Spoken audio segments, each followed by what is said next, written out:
presentation. We would focus on the objectives of this presentation. We will look at the Lagos State macro and socio-economic overview, which is the environment in which we are operating. We will then go into our ministerial responsibility. The ministry is made up of 3 critical offices, starting with the State Treasury Office, the Ministry of Finance headquarters, as well as the Debt Management Office. And then we will speak more extensively on the Lagos State government financing strategy, our bond issuance program, which we have spoken to, the Lagos State revenue expenditure and debt profile, and in particular, debt sustainability analysis and independent local and offshore rating of the credit profile of the state, as well as our bond programs. And then we will conclude with summary of our achievements and reforms that we have implemented in the last 1 year. Next slide, please. Talking about the objectives that we seek to achieve today. Number 1 is to highlight Lagos State's macro and socioeconomic indicators and direct attention to development in the state's economy on the occasion of this 3rd anniversary of the 2nd term in office of the administration of His Excellency Governor Babatunde Raji Fashola SAN. The second objective that we intend to achieve here today is to lay out our ministerial responsibilities and the roles of the functional components of the Ministry of Finance in the service delivery chain to Lagosians. Thirdly, we intend to highlight Lagos State financing strategy and the present fiscal challenges within the Nigerian Federation. And I will talk a bit more about that when we get in there. And finally, we would wish to highlight the financial position of Lagos State and its debt sustainability profile, including those independent ratings that I have earlier mentioned. Put in perspective, our state occupies just a small dot in the entire landmass of Nigeria. The entire landmass of this country is about 926,000 square kilometers. We occupy barely 3,577 square kilometers, which in relative terms is just 0.36% of Nigerian landmass. What is interesting is that with that small dot landmass, we are host to the largest population and concentration of Nigerians in this country. Over 21 million people and still rising. We compare that to the population of our next door neighbor, a whole country, Ghana, which is at about 24.5 million. Then you can imagine the positioning of Lagos State in the regional affairs of the West African region. We are Sub-Saharan Africa's most populous city with over 21 million people as at the end of 2013. Our population is growing at a rate of about 6% per annum, when the national population growth rate is about 2.3%. Everybody within the nooks and crannies of this country, once they are first school leavers or even graduates, they are in search of the golden place in Lagos. So every day we keep playing host to new migrants who are coming into the city in search of achieving and realizing their dreams. Estimated 212 vehicles per kilometer in the metropolis. International benchmark is about 11 vehicles per square kilometer. We are home to 45% of Nigeria's skilled labor force. And if you note, most of the multinational companies are headquartered in Lagos. Over 10,000 industrial and commercial concerns. There are over 70% of the international air traffic coming into Nigeria actually take off and land in the airports in Lagos. Over 90% of seaport activities between Apapa and Tinkan Island ports combined, they handle over 90% of seaport activities in Nigeria outside of oil and gas. We have a very high urbanization rate, and as we speak today, Lekki-Epe corridor is arguably the fastest growing real estate development in Africa, growing at about 16% per annum. Lagos is Nigeria's corporate, commercial, and industrial nerve center, providing jobs for people taxes for the government, and entertainment to tourists. We are in a state of aquatic splendor. Furthermore, the GDP of our states accounts for about 20% of Nigeria's GDP, equivalent to that of about 15 states combined. Lagos alone, our GDP accounts for about the GDP of 16 states combined. And when you think about it, in the context of the rebasing of the national GDP, which has moved up from about $282 billion per annum to now $509.9 billion per annum, making Nigeria the #1 economy in Africa, displacing South Africa. GDP of Lagos, which is about $100 billion in terms of 2013 figures, is also larger than most African countries.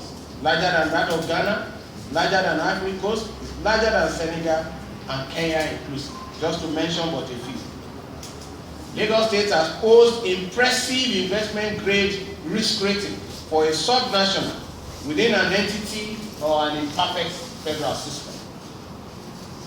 To give you an example, Fitch, an international rating agency, has awarded Lagos State government in 2013 a AA Nigerian positive rating. That is an improvement over our rating for 2012, which was AA Nigeria stable. So we move from stable to positive. That is a commendable development by our country. In terms of the second parameter of rating by the same Fitch, foreign currency and local currency long-term debt issuer rating, in 2013, we maintained our BB- stable status and same rating that we have earned in 2012. As we speak today, some subnationals have actually lost their ratings, and in this context, some ratings are also being downgraded. So for us to have sustained the second layer is not a mean achievement, and it's all attributable to the energies and the contribution of the good people of Lagos. Augusto, which is another rating agency but is local, rated the state government A+ in 2013, and that is being maintained from the rating of 2012. Global Credit Rating, another rating agency, which rated us A in 2012, has now inched that up to A+ in 2013. This is yet another improvement. In terms of a ministry, our vision is to be the model manager for public finance in Africa, and that we are striving to achieve in all our activities and in all of our interaction with the taxpayers. Our mission is to manage the state government financial risk effectively towards achieving the needs and aspirations of the government and the people of Lagos State. In terms of strategic focus, we aim to develop and anchor the implementation of Lagos State's financial strategy consistent with the state policy trust towards ensuring fiscal prudence, fiscal discipline, program prioritization, and overall ensuring value for money in all of our activities. The ministry's components, as I earlier mentioned, are made up of the Office of the Honorable Commissioner, sitting at the top. We have the Permanent Secretary, Finance Headquarters. We have the Permanent Secretary, Stroke Accountant General, State Treasury Office, and the last but not the least, the Permanent Secretary, Debt Management Office of Lagos State. In terms of the key roles, I will just run through very quickly what are the key functional roles of these respective offices. The Ministry of Finance Headquarters hosts the Office of the Commissioner and has direct responsibilities for the following activities. It coordinates and manages all insurance matters in the state, including human capital and all other assets and resources of the Lagos State government. It supervises the activities and operations of the Land Use Charge Office for the smooth administration of land use charges in the state. It supervises and monitors some state-owned parastatals and investment portfolio of the state, including such entities as Ibile Holdings, LBIC, Lagos State Lottery Board, Lagos State Microfinance Institution, LASMI, and more recently also Lagos State mortgage board. It coordinates the central internal audit functions. It is responsible for the enforcement of the established internal controls and financial regulations in expenditure incurement, resources development, and most importantly, value for money. The State Treasury Office, which we all refer to as the powerhouse, ensuring that all government activities are adequately funded at all times. It is saddled with the responsibility under the statutory law that has brought it into being, which is the Lagos State Financial Management Law 2011. To which it maintains and operates the accounts of the Consolidated Revenue Fund, the Development Fund, and other public funds, and provide cash backing for the operations of the state government. So it is indeed the powerhouse. It formulates and implements the accounting policies of the state government. It supervises the accounts of the state ministries, departments, and agencies, and conducts routine inspection of the books of the MDAs to ensure full compliance with extant rules and financial regulations. It accounts for all receipts and payments, collates and prepares statutory financial statements for the state government for statutory audit and presentation before the Public Accounts Committee of the State House of Assembly. It facilitates the continuous training of accountants statewide, thereby enhancing the competence level and quality of service delivery. The third office, the Debt Management Office. It sees a creation of law, the Lagos State Debt Management Office Law 2009. The office is saddled with the following responsibilities. It acts as advisor to state government on how to fund the state financing gap. It acts on behalf of government to borrow from any individual or institutional bodies. It liaises with lenders and investors and ensures that all loan covenants and provisions of trust deed are strictly adhered to. It manages the debt portfolio, loan recording, loan servicing, and the management of the consolidated debt service accounts of the state. It undertakes loan monitoring, debt strategy and analysis, debt service forecasting, research, and carrying out debt sustainability analysis. It also liaises with all loan beneficiary MDAs, the Federal Debt Management Office, and other relevant agencies, in addition to multilateral institutions. Although the ministry is also saddled with the responsibility of borrowing and contracting debts on behalf of government, these sacred duties are carried out in conformity with extant laws of the state, as well as within certain established norms and practices, including the following. The Debt Management Office is guided always by the yearly appropriation law as approved by the Lagos State House of Assembly. No debt is contracted that is not provided for in the approved budget for that particular year. The Fiscal Responsibility Act, a federal law, also prescribes certain rules and regulations that must be followed by all states in contracting debt, including external debt loans. The Investment and Security Act, which prescribes thresholds for the ratio of debt to revenue, borrowing limits, etc., by any state desirous of borrowing from the capital market. We ensure we comply with all of these laws. Ladies and gentlemen, it is important that we also give you an idea of the macroeconomic environment in which the state government has operated within the last 1 year. What we have done is to present to you the trend of the Nigerian interbank upward rate as documented by the Financial Market Dealers Association of Nigeria over the last fiscal year from January to December. If you notice, 7-day borrowing the market, which opened at about 12.38% at the beginning of the year, spiked up to 14.61 in August, and then 18.07 in September, and only subsided to about 11.43% in December. We have seen same pattern across the various other tenors, the 30-day money, the 90-day money, 180-day money, and 360 days. The 360 days which opened at 14.56% in January of last year, spiked up to 16.23% by August, and then 19.2% in September, and subsided to 13.03% in December. It is imperative that I also explain that the spike that you have noticed up there in that graph, we just flip back, the spike, yes, thank you very much. Yeah, that spike there, we put a footnote. That was the time the Central Bank of Nigeria Monetary Policy Committee increased the cash reserve requirement, which banks were holding at 12% of public sector money to 50% in August of last year. So that led to significant discussion in the money market.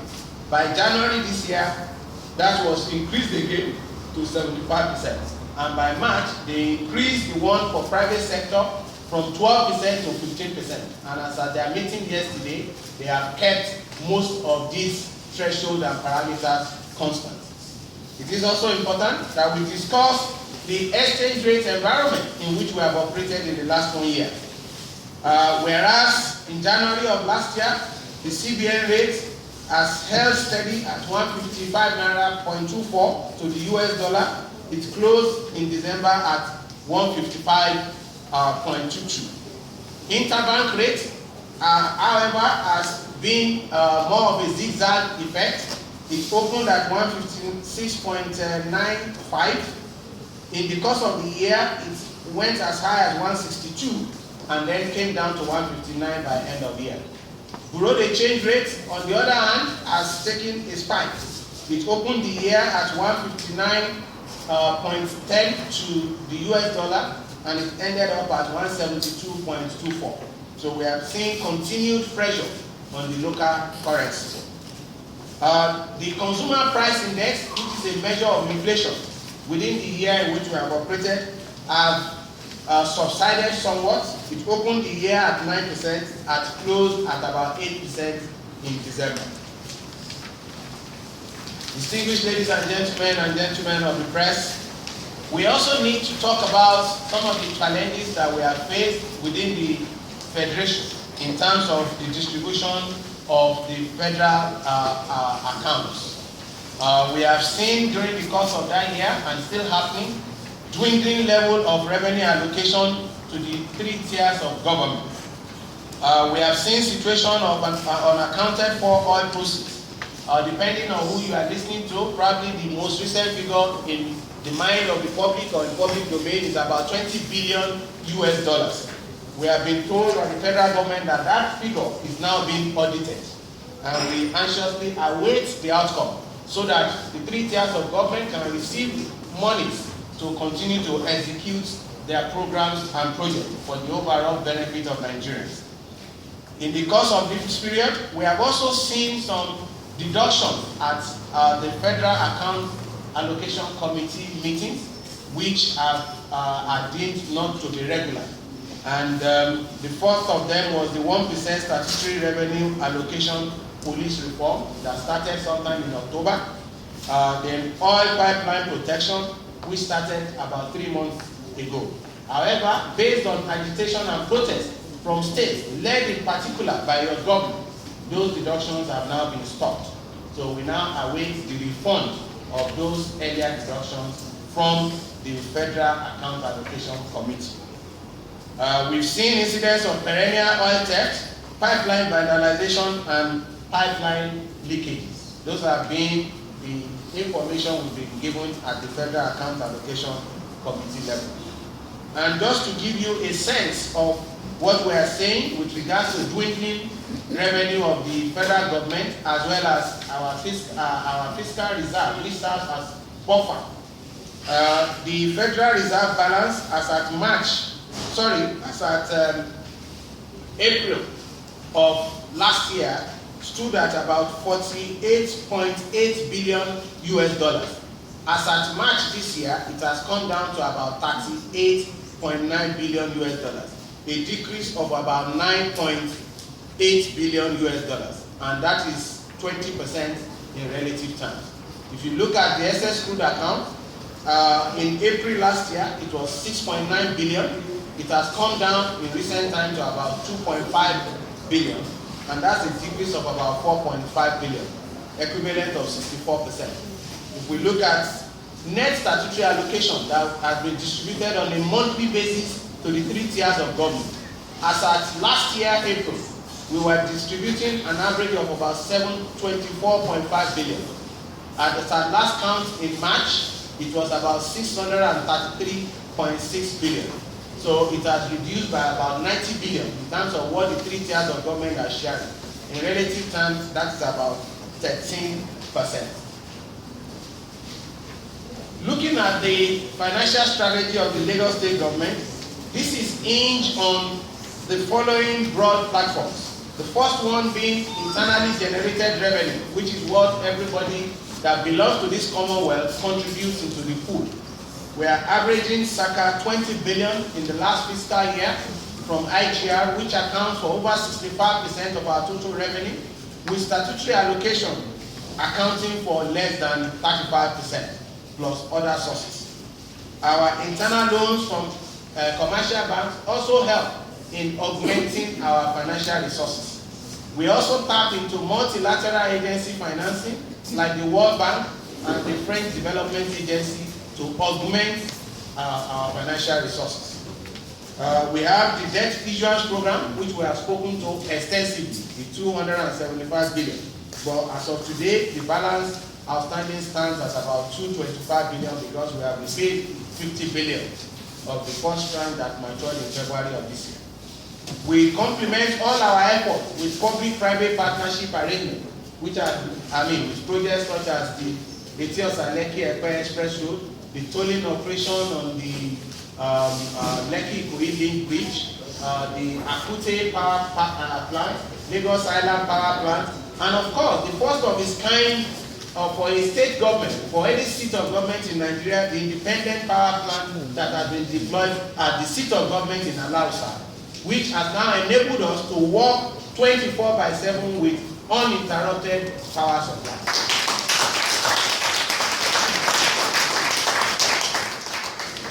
The state government adopts any or a combination of these financing options to meet the infrastructural renewal and development of the state towards the realization of the vision of making Lagos Africa's model mega city.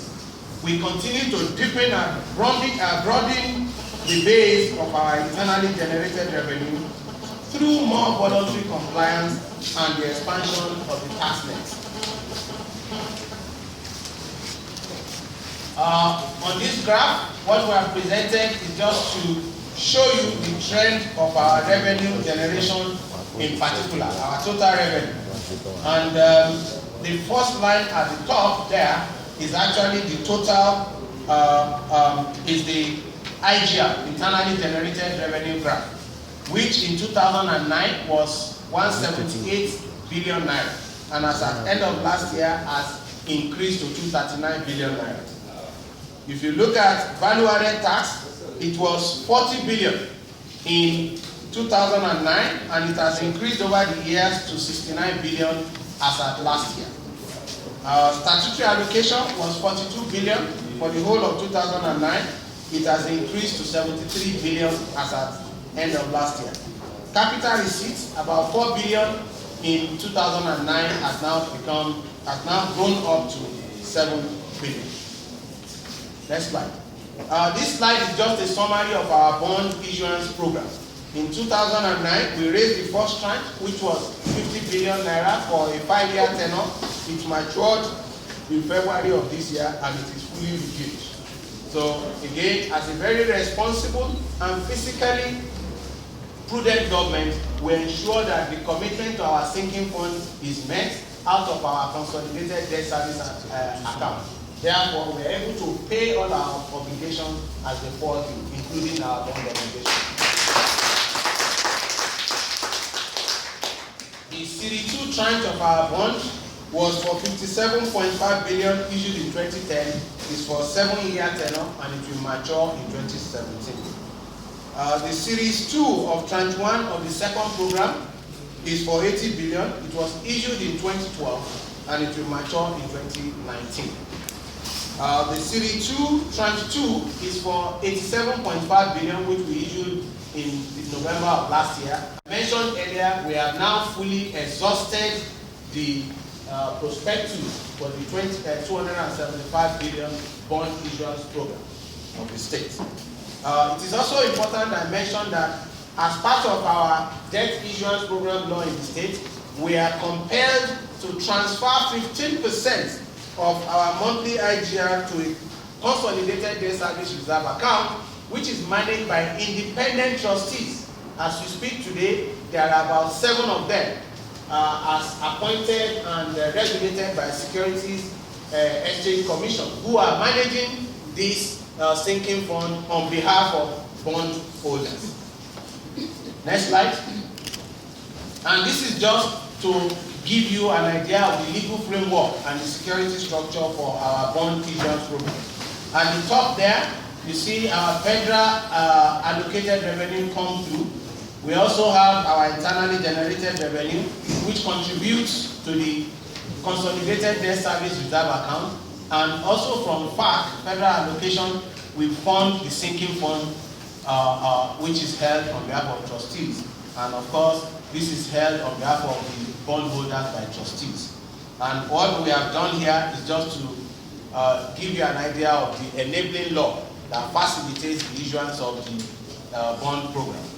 As we speak today, we have about 47.8 billion naira as at end of March, standing to the credit of our sinking fund, for the purposes of bond, coupon redemption, and principal repayment as the fund fall due, and we contribute to that on a monthly basis.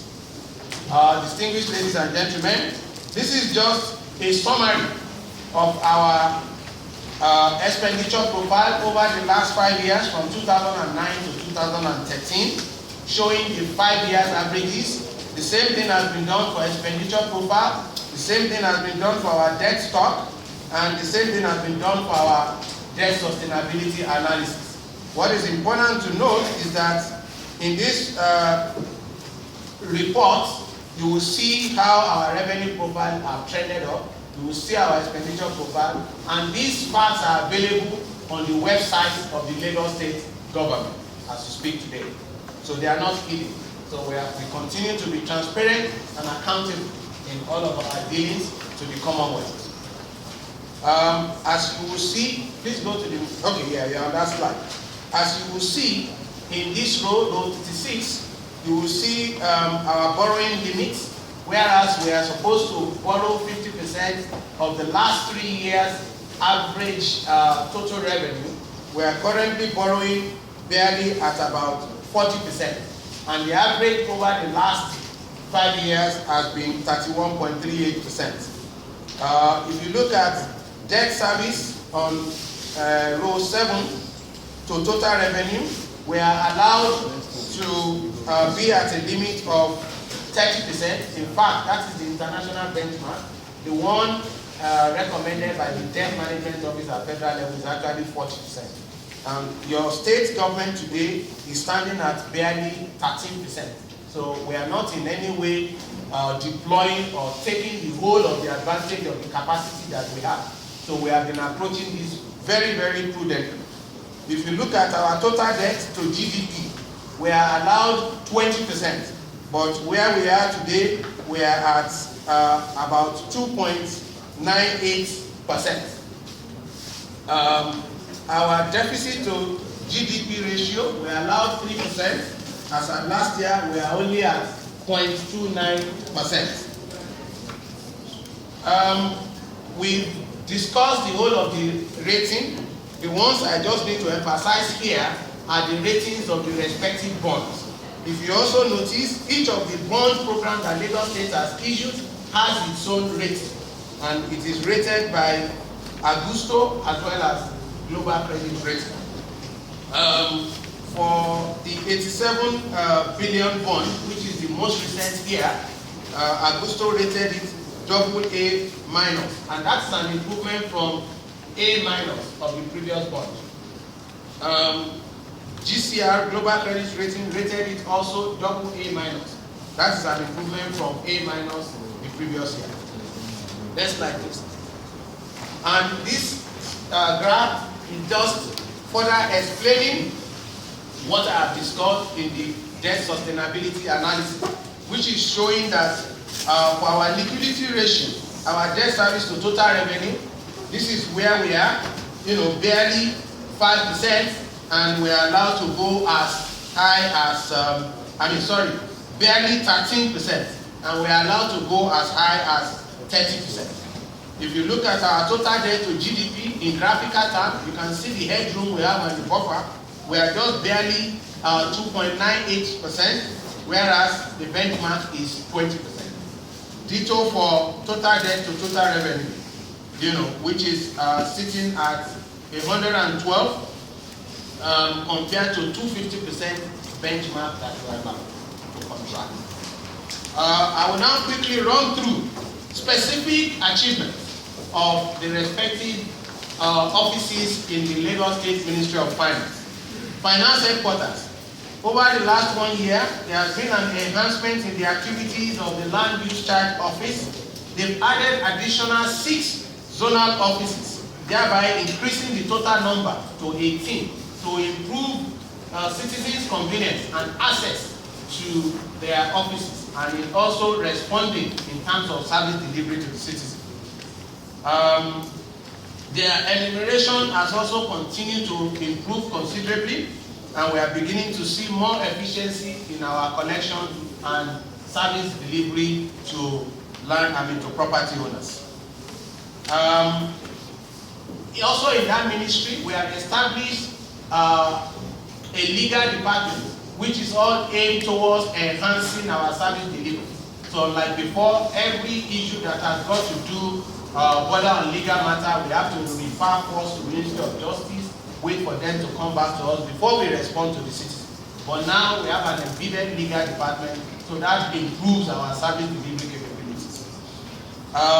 Over the period, Land Use Charge Office enumerated about 647,273 properties, and they increased their billing collection ratio from 56% to 61%.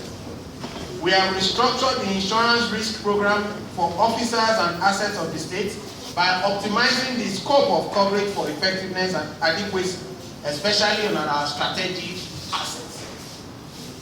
We recorded about 39 promotion of our 39 of our staff across cadre and level within the office.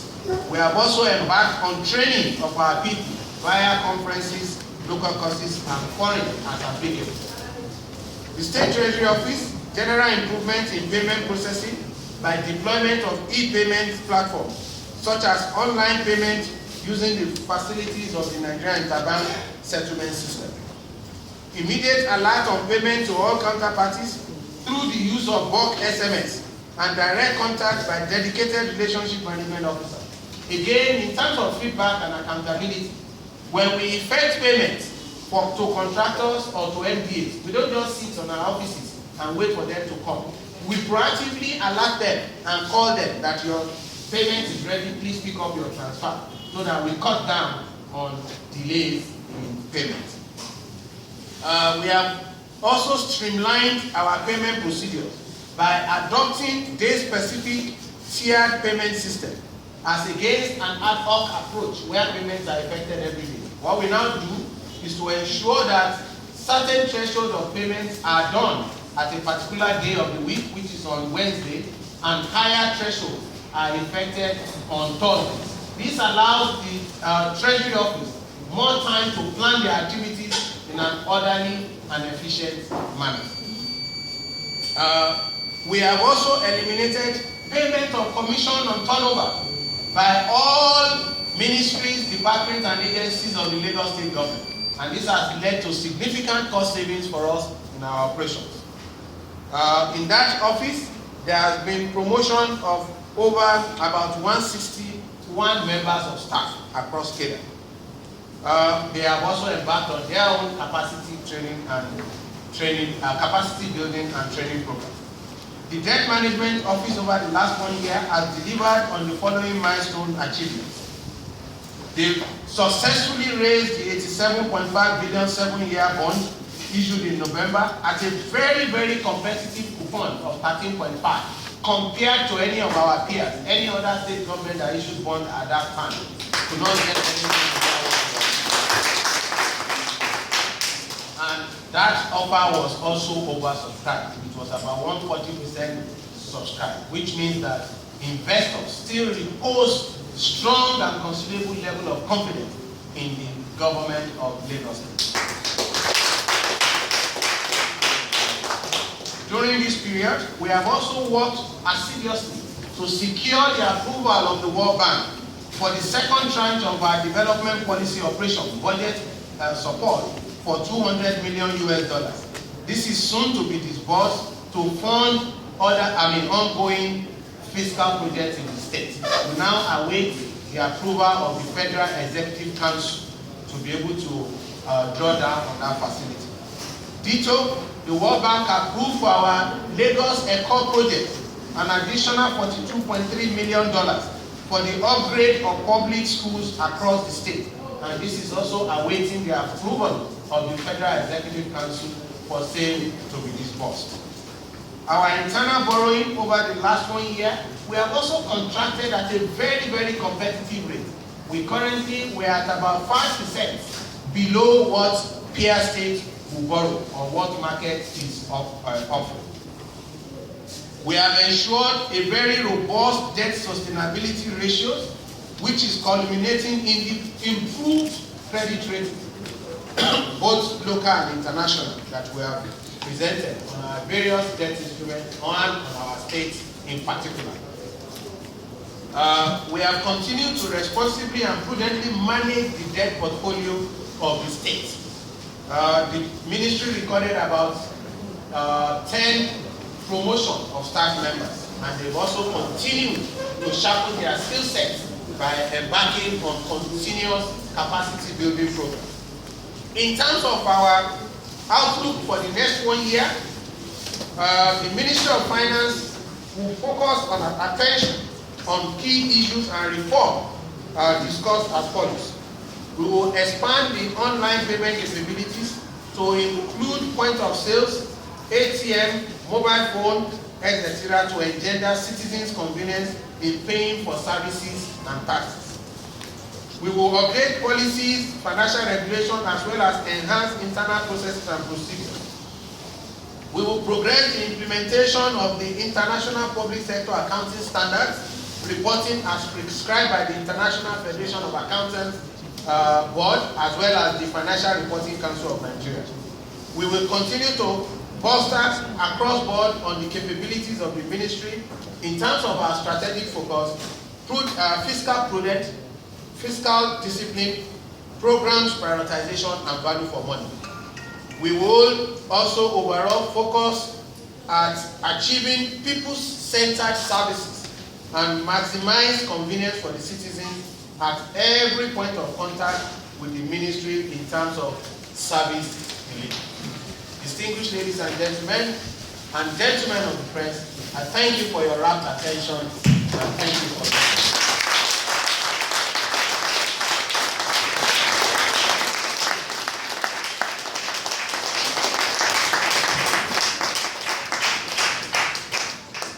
Distinguished guests, ladies and gentlemen, may I request that we put our hands together once again for the Honorable Commissioner.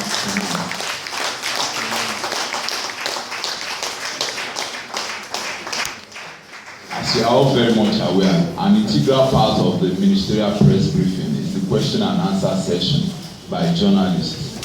So, gentlemen of the press, you now have the opportunity.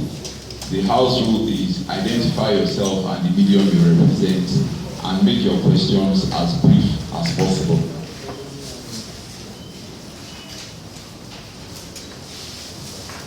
So who is firing the first salvo? Okay. Francis.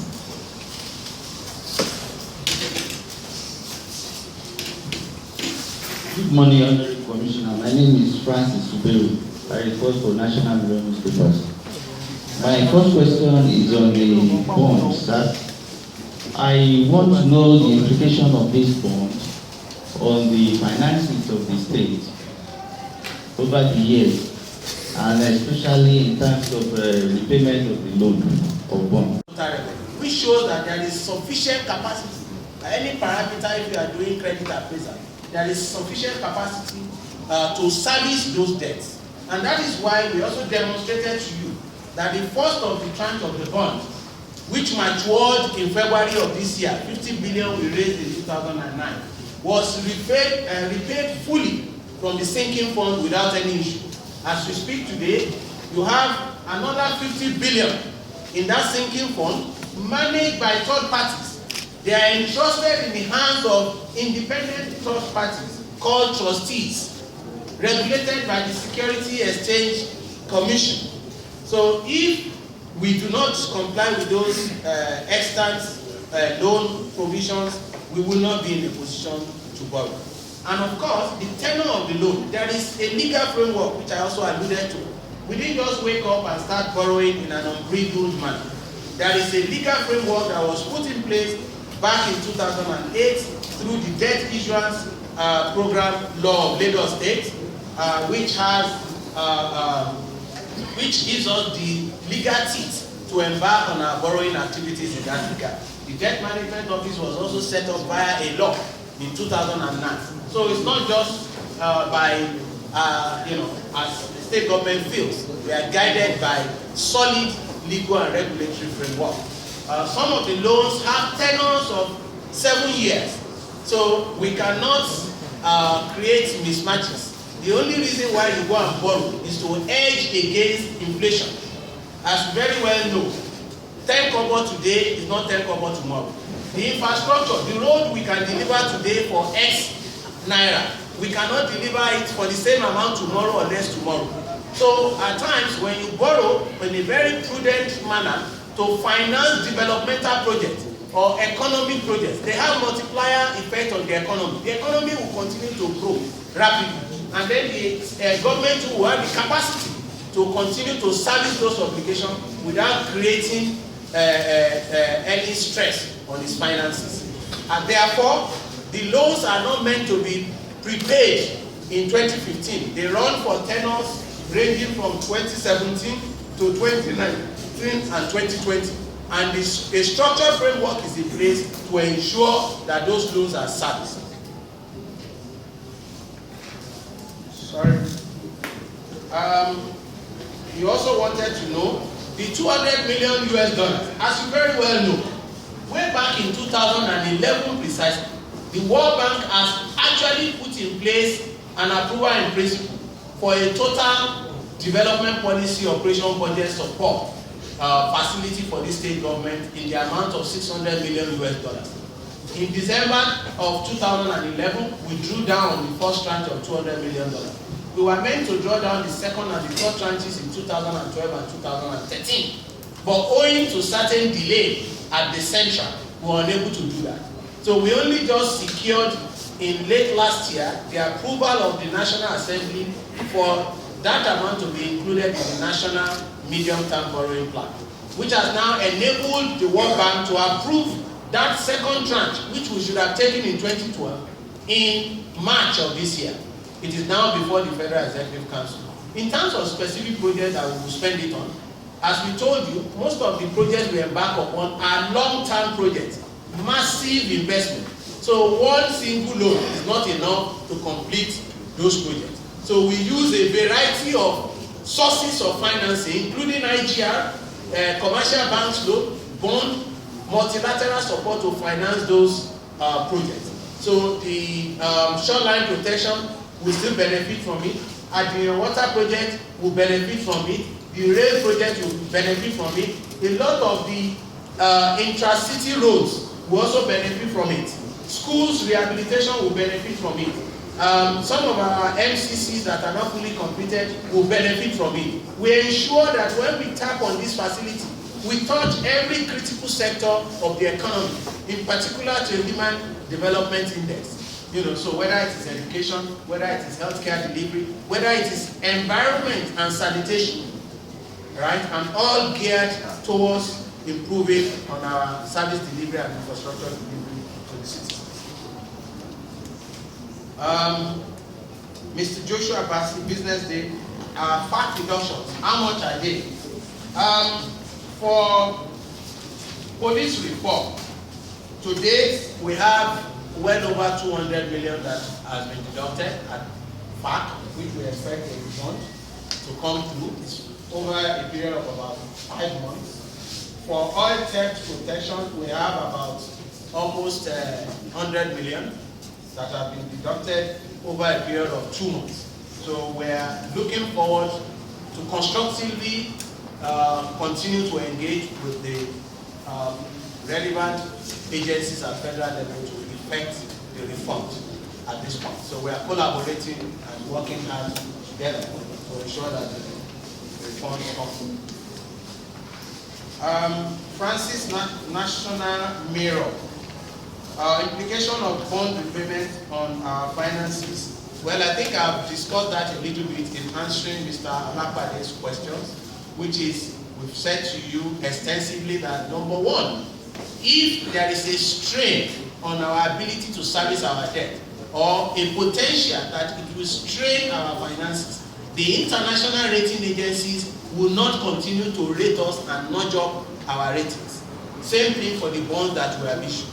So these are independent experts that assess the borrowing capacity of borrowers and therefore issue their own independent opinion. Like I said to you, the rating of some states have been withdrawn. Rating of some have been reduced. So if ours is going up, there is no better way or better attestation for an independent expert to corroborate what we are doing. And I will say that that is also available in public domain.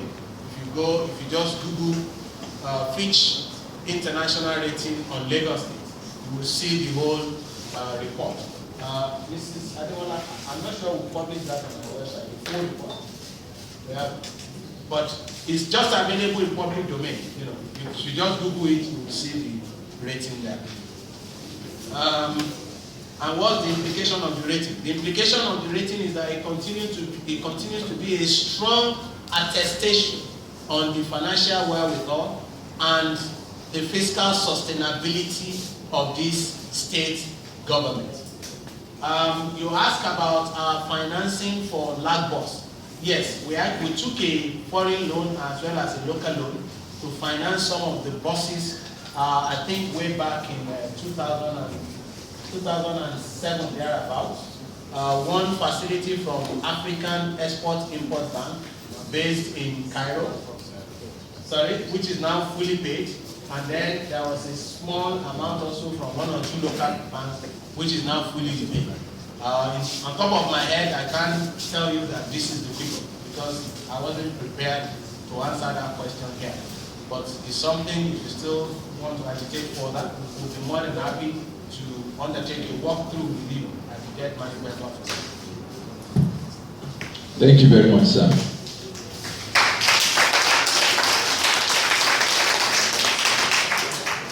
Good morning, Honorable Commissioner.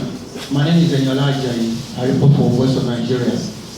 From your presentation, sir, you told us that the state already has about 47.8 billion naira for debt servicing, and by 2017, April precisely, another one will be due for redemption. So, from your projection, I would like to know between now and 2017, what you are projected to have. Talking about the sinking fund, the fund that you're going to make use of to service this debt. That's the first one. Then secondly, on page 29, under the revenue and the expenditure profile of the state, I did a quick analysis of the figures that we have here, and it is commendable to see that the revenue profile of the state, based on our debt issuance program law, and also the laws of debt management of fiscal, and at central level the Fiscal Responsibility Act, we only borrow to finance capital projects. We do not borrow to finance the current expenditure or pay personnel. Now, the debt that we have undertaken are applied to various projects, which is why when we opened here today, we quickly gave you a background of our debt issuance activities, the utilization of the 275 billion naira bond, which showcased various projects across the states that we have financed over time with our borrowings. They range from the arterial roads within the cities, the Lekki-Ikoyi Bridge, the Lagos-Badagry Express Road expansion from 4 lanes to 10 lanes, with the Blue Line project running on 27 kilometers, the light metro rail transit, running through to projects like expansion of Mile 2 to Ikorodu Road, the Adiyan Water Project, Isashi Water Project, and many others, and schools rehabilitation, construction of maternal and child centers, the rehabilitation and upgrade of the Ayike Maternal and Child Center. So the spending costs across various projects, and they are not things that from 2007 we can now begin to reel them out at this short media session, project by project. What we can always make available is for further inquiry. The Debt Management Office will be more than happy to provide specific details of the application of each of the borrowing that we have undertaken from 2007 to date.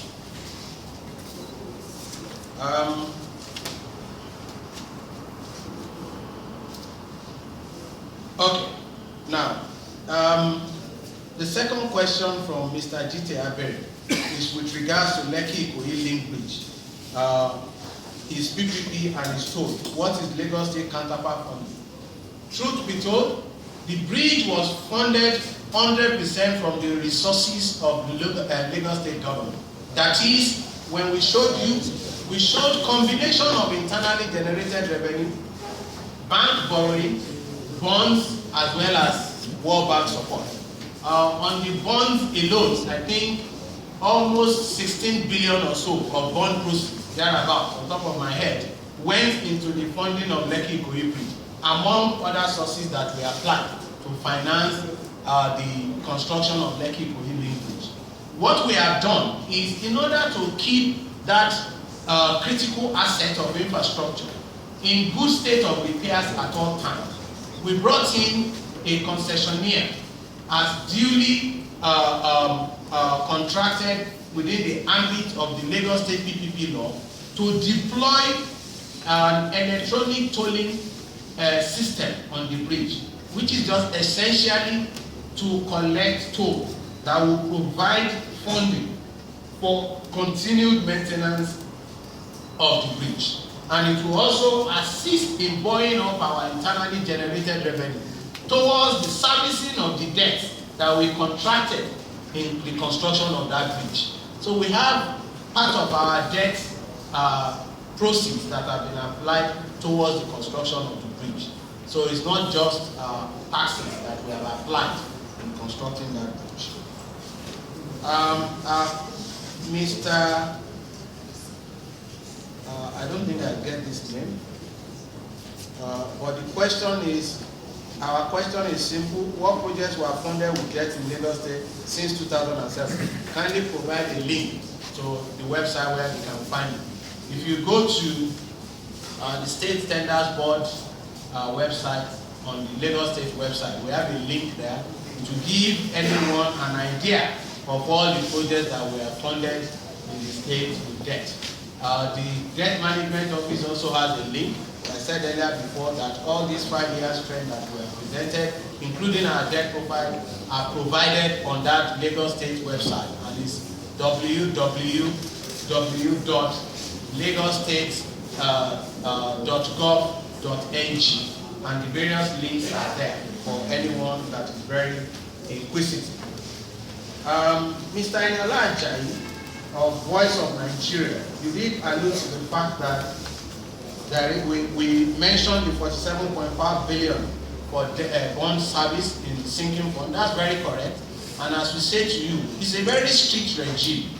We contribute 15% of our revenue into the consolidated debt service account, which enables us fund all the obligation, whether it is the interest, which is called coupon, that is paid on the bond, or the principal, and that is regulated and managed by the trustees. In terms of specific figure, what we can say to you is that when the bond of 57.5 billion is due in 2017, as has happened with the 50 billion that was due in February this year, the provision would have been fully made because it's a strict regimentation. And same thing for the 80 billion that will mature in 2019, as well as the 87.5 billion that will mature in 2020.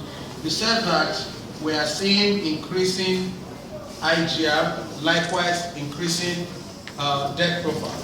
Well, again, yes, because in terms of we are about the only, one of the few states where a greater percentage of our resources are applied towards infrastructure projects or developmental projects. If you look at our capital expenditure spending, it has always been around an average of 60-40 to recurrent over the last 5 years, which is a demonstration of our commitment to the expansion and redevelopment of infrastructure in Lagos State.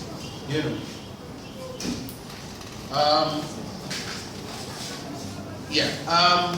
I just wanted to check the figures that you are looking at.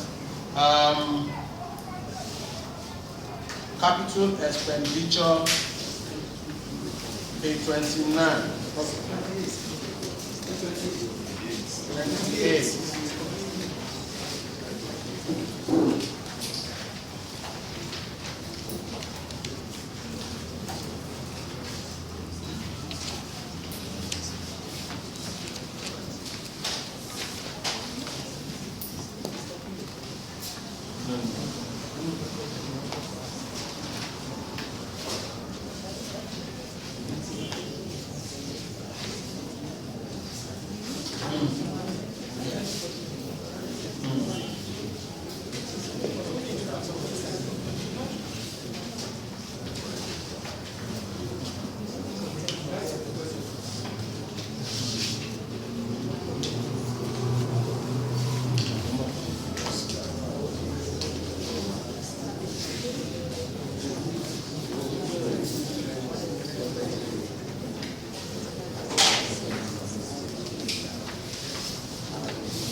Now, what you have seen is, if you look at the capital to recurrent expenditure ratio, yes, it is true that when we started out in 2009, or if in fact in 2007, with the inception of the administration, we aim to achieve capital expenditure of 60% and 40% recurrent expenditure.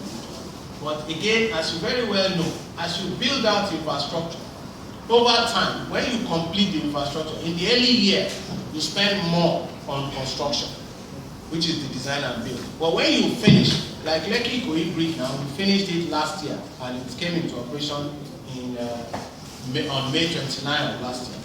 You will now enter a phase, which is the recurrent expenditure phase. You start spending money on maintenance. So you will see that your capital to recurrent expenditure ratio now giving way a bit to more on the recurrent expenditure, where we now spend overhead on maintenance of that infrastructure. So that is what we have seen, that we are now seeing a declining level, but just minor, of capital expenditure to recurrent. And I think as of last year, we were at 54% capital and about 46% recurrent. Which is also barely right about the target we have for this year. So it's just the cyclical pattern and nature of expenditure generally. Up front, if you are building a house, when you are constructing that house, you spend more. But immediately you finish, it goes into another phase, which is called operations and maintenance. So your spending will become lower on capital, and you spend more on maintenance. Thank you very, very much.